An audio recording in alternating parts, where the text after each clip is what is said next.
There are some people I work with for decades, and I don't miss any of them. And not because they were bad people, but I know what you mean. I had people that made me feel small. And at this stage of life, I don't really need them anymore. Retirement has taught me the difference between being needed and being seen. So as many of you know, I spent 35 years in a Fortune 200 financial services company. So basically, working in corporate America, starting in the late 80s. So in the late 80s, when women weren't really part of the scene in terms of senior management. In fact, we had a lot of women that worked for our company, but they worked in roles that were, I don't want to say they were meaningful roles. They were big roles. They were important roles, but they weren't titled that way, and they certainly weren't paid that way. So I had many years of working under great bosses. I had many years of working under terrible bosses. And I had always told my kids, you can learn from both, right? You can learn from great bosses. You can learn from terrible bosses. Some of the terrible bosses, what made them terrible was this idea of power that they had and, making you feel small and making teams feel small and making people feel small and, not really leading with grace, but also leading with, kind of anger and the iron fist and the carrot and the whip or whatever your analogy might be. And when I got into retirement, I really decided I wasn't going to tolerate places where I needed to dim my light anymore. And I wasn't going to tolerate relationships where I needed to dim my light anymore. And what we want to talk about today in this video is it's okay to let go of people and places and circumstances that have made you in the past or maybe are currently making you feel like you need to dim your light because of who you are, because of your sex, because of your age, because of whatever the factors are. It's no longer that time in your life to be dim. I think that's great. And I think that Jody has so many stories she could tell about her banging her head against the glass ceiling for years and her entire career. I, on the other hand, was an entrepreneur, and I was my boss was my dad until he retired, and then Chuck and I worked together running the business, so we were the bosses. I'd like to think we were good bosses and not jerks. We had great teams and great people, but when I sold the company and we went from 25 people to now being part of a company with 8,000 people, it was different. It was just not the same. I wasn't used to it. I used to talk to you about things happening to me, the demands that were made of me. I was told to cut expenses and I had to let 3 people go. I mean, I never had to do that before, ever.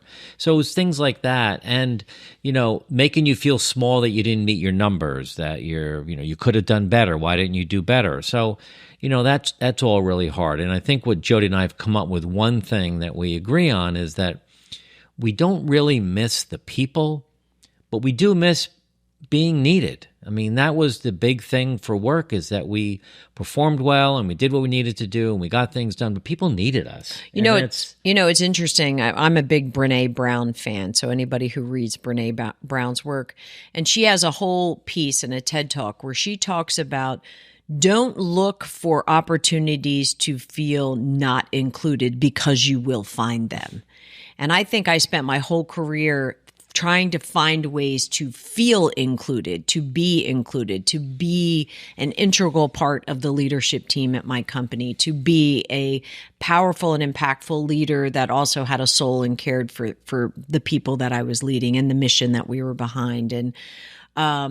And I think when I look back on some of the instances, like, for example, the proverbial you don't have a seat at the table, I would actually go to meetings where Jim and Charlie and Bob and Rob and Steve and Dan and John would all have name tags at the table, and there'd be a chair in the corner with my name tag, Jody. And I'd think to myself, they've got to be playing a joke on me. So I'd always slide my chair up and put my name tag down and be like, come on, guys, we can do better than this. And I think it's important now that I look back and there was some disrespect that I tolerated. I think that I tolerated it for the good of my company, for the good of my clients, for the good of my teams, and for the good of my career.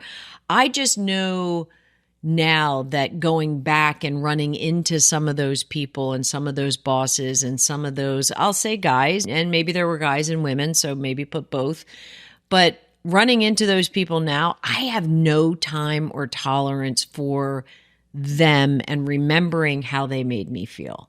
Yeah, I love that. And I love how you're coaching your three daughters who all work in large companies with hierarchies, and how you're teaching them that, you shouldn't look for approval for self-worth. I mean, you are worthy on your own. You don't need approval from your boss to prove that you're worthy. Right. And it's little things like that you're really giving them a jump on this in their career. I mean, I had a boss that actually said to me in every meeting that we'd walk in, he'd catch me at the door and say, whenever you come into the room, no one wants to talk to me anymore. They only want to talk to you.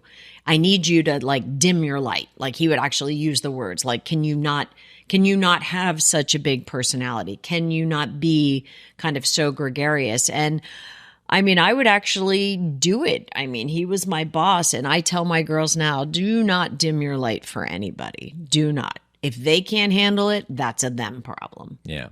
And I wish somebody would have coached me that way. But again, it was the late 80s, 90s. I mean, nobody was coaching anybody that way, I don't think, at that part. But I think now it's this idea that we need to stop chasing relevance and really start embodying the value that we have. And in America, especially, I mean, ageism is a thing. You hit a certain age and people start to kind of push you aside a little bit. And I think through Retirement Transformed and through all the work that we're doing, we have to fight against that. Well, that's the next topic we want to talk about is ageism, because what happens is as you get older, if you're in the workforce, people will typically just stop listening before you even finish saying what you're saying, because they don't think you know it anymore. They think you have outdated values, outdated information. And that feels awful. I mean, I left the company at 50, how old was I? 58? 60. 60? I was 60, I think. Yeah, it was 8 years ago.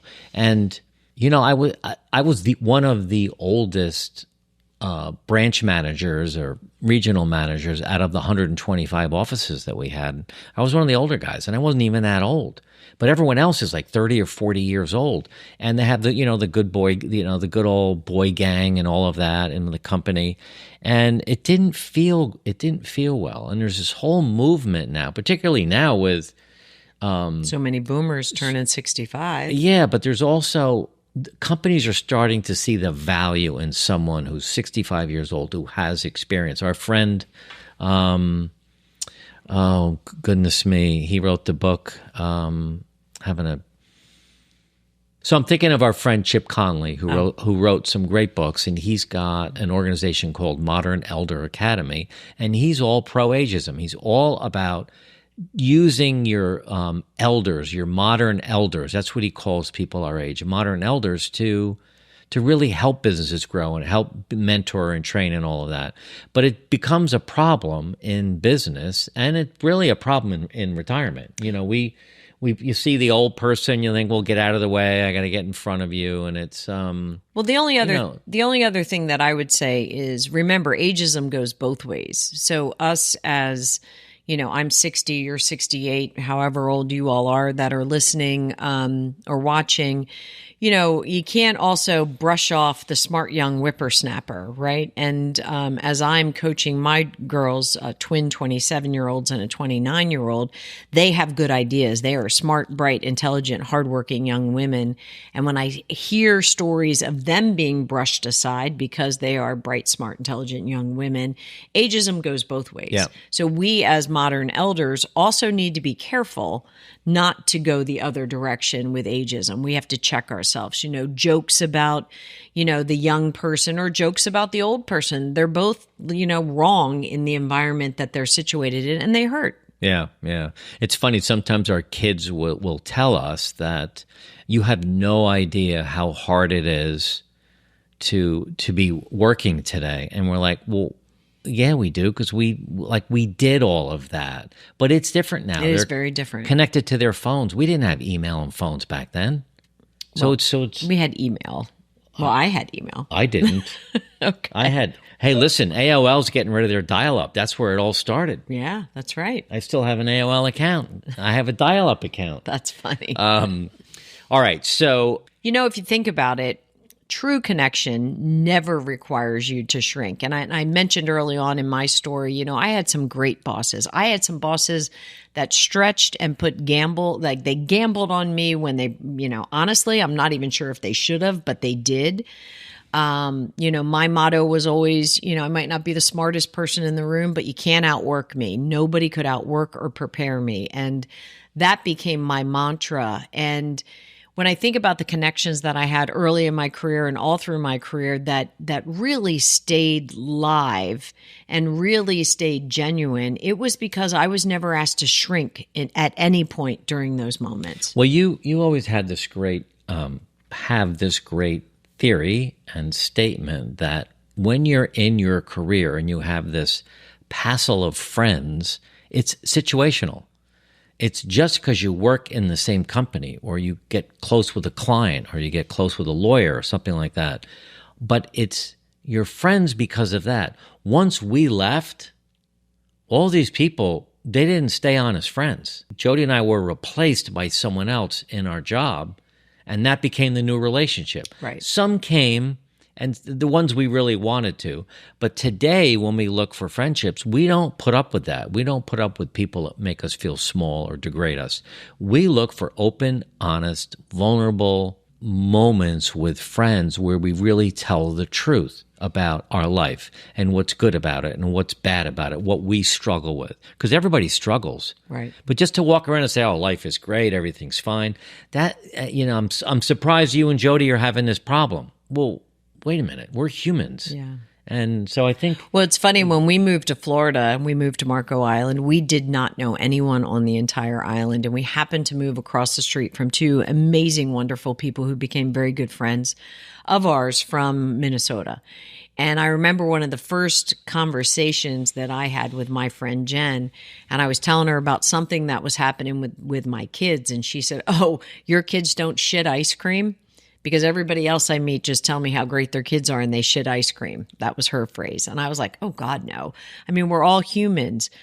But I would never ask her or my kids or, any of my friends of all ages, which I think is a really good point, to have friends of all ages, to dim their light or to shrink or to, make themselves small to fit into our friendship or to our group or to our ladies golf league or, whatever our community or faith-based organization, whatever it is. And I think you hit this stage of life, you find your voice, you figure out your true self with your values, and now you're not willing to do that anymore. And hopefully you all are feeling that as well and feeling really empowered to stand tall. And I want to say that no matter how old you are, you can find new friendships and new community at any age.